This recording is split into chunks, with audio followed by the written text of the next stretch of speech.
Welcome to Planet MicroCap. I'm your host, Robert Kraft, and we're coming to you live at the Windy City Roundup 2022 here in Chicago. Joining me right now is Bryan Lewis, CEO of Intellicheck, publicly traded company. The symbol is IDN. Bryan, thank you for joining me today. How you doing?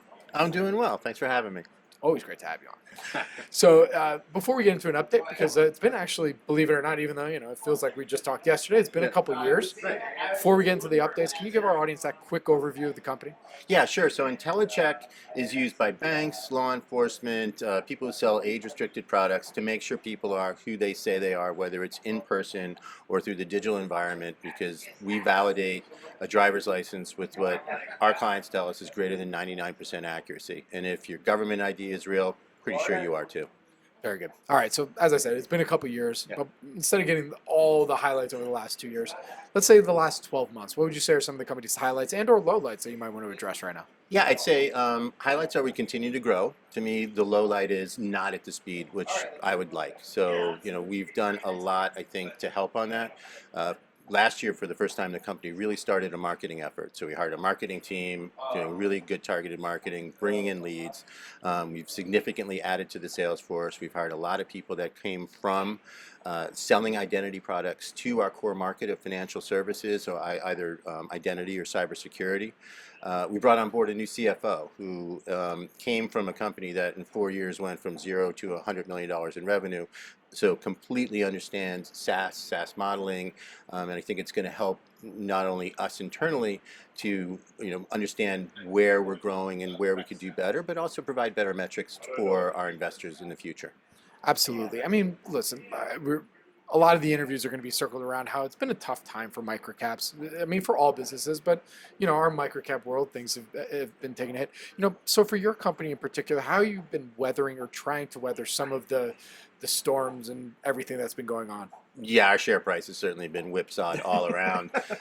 So like everybody else, I guess. So in my mind, it's heads down. If you watch your pennies, the dollars take care of themselves, my great-grandmother used to say. So we're sticking to the basic blocking and tackling of making sure that we're providing great service, good product, and selling more. So we've continued to grow. Even during COVID, we grew, and we've always continued to grow. So really focusing on doing those particular things. And I think there's been quite a lot of insider buying. So I think that tells you what we internally think of the company.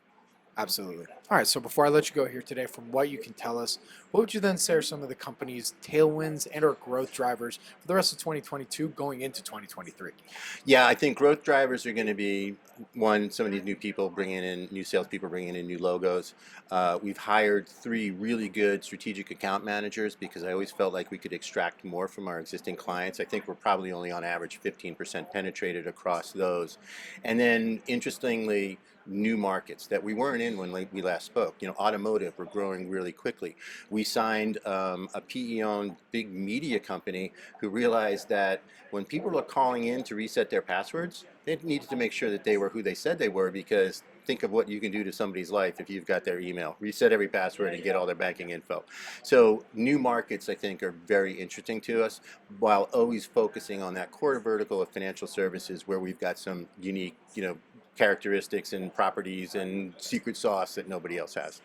Very good. So where can our audience go and find more information on Intellicheck? So Intellicheck.com website, a lot of information about what we do there. Very good. Well, Bryan, always good to see you. Thank you so much for joining me today. And I look forward to our next update. So do I. Thanks for having me.